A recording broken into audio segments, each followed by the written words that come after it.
Bison அப்படிங்கிற அந்த திரைப்படத்தில் நீங்க இந்த மனத்தி கணேசன் அவரோட கதையை தான் எடுக்கிறோம்,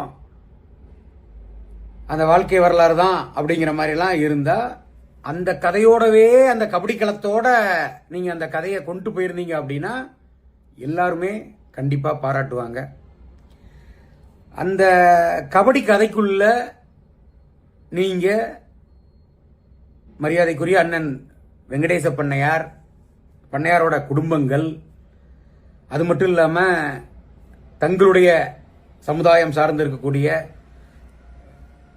உங்க சமுதாய தலைவராக போற்றக்கூடிய பசுபதி பாண்டியன் அவர்களோட வரலாற்றெல்லாம் நீங்க அந்த கதையில கொண்டு வரீங்க. அது எல்லாருக்குமே தெரியும், எல்லாரும் படம் பார்த்துருக்கிறோம், புரியுது.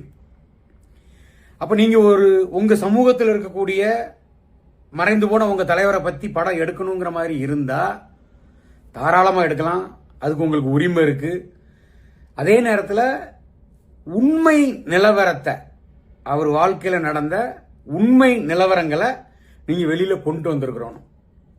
நீங்க உங்க தலைவரோட வரலாற வெளியில கொண்டு வரணும்னு நினைக்கும் பட்சத்தில் நீங்க எங்க நாடார் சமுதாயத்தோட இருக்கக்கூடிய ஒரு சில தலைவர்களோட வரலாற்றை வேற ஒரு காரணமா நீங்க உங்களுக்கு தெரியாம, அதாவது நீங்க சொல்லக்கூடிய இந்த கதைகளங்கள் எல்லாம் நடக்கிறது 85, 89 அந்த காலகட்டங்கள் தான்.